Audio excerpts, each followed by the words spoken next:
Para sa isang nagsisimula sa pagtaguyod ng pamilya, nagtiyagang makitira sa bahay ng kamag-anak sina Lito at ang kanyang mag-ina. Hindi ito madali para sa kanila, kaya naman nangarap si Lito na makapagpagawa ng sariling bahay para sa pamilya. Nagtatrabaho noon si Lito bilang isang clerk sa munisipyo, pero hindi sapat ang kinikita niya roon upang makapagpundar para sa sariling bahay. Kaya nang magbukas ang oportunidad na magtrabaho sa abroad, hindi na niya ito pinalampas pa. Nagtrabaho siya sa Taiwan bilang isang machine operator. Siya lamang ang nag-iisang Pilipino sa kumpanyang pinasukan kung saan siya nakaranas ng malamig na pakikitungo mula sa mga katrabahong Taiwanese. Ang bawat araw na tinitiis, katumbas ng kanyang dugo at pawis. Dahil sa baguhan ka, lahat ng trabaho na hindi mo dapat trabahuin, ipinapasa sa'yo kasi iisa kang Pilipino dito. Sumusunod lang ako sa lahat ng mga tao o mga Taiwanese na nagkatrabaho dito. Hindi ako nagreklamo, wala silang narinig sa akin. Sinikap niyang maghanap buhay, bagamat minsan, sumagi na rin sa kanyang isip ang bumalik na sa Pilipinas. Miss na miss ka na namin ng anak mo. Subalit hindi iyon niloob ng Diyos sapagkat doon siya makakakilala sa Panginoon.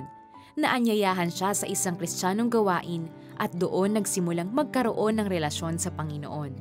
Sa paglipas ng panahon ay unti-unting lumago ang kanyang pananampalataya at naging malalim ang relasyon sa Panginoon.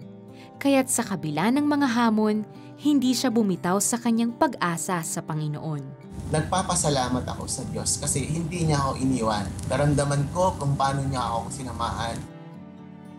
Di naglaon, unti-unti niyang nakita ang pagbabago sa pakikitungo sa kanya ng mga kasamahan sa trabaho. Unti-unti, lahat sila, nakakausap ko na rin sila.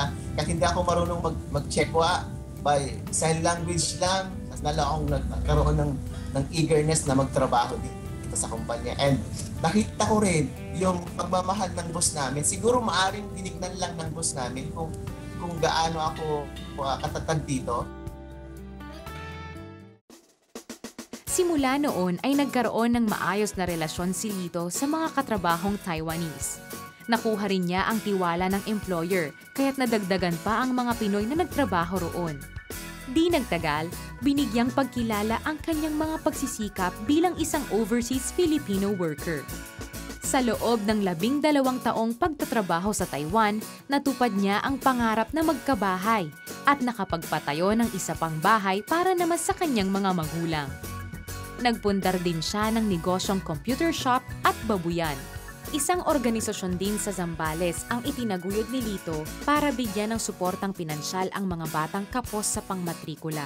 Pinangalanan itong Inaro Kababali na ang ibig sabihin ay minamahal kitang kababayan.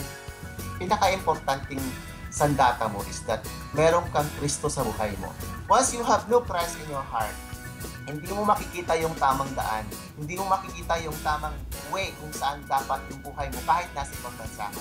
Wala kang ibang masasandalan sa buhay mo, kundi ang Panginoon kasi una't higit sa lahat, ang Diyos ang naglagay sa iyo sa lugar na ito. Everything that happens in our life, God has a good purpose.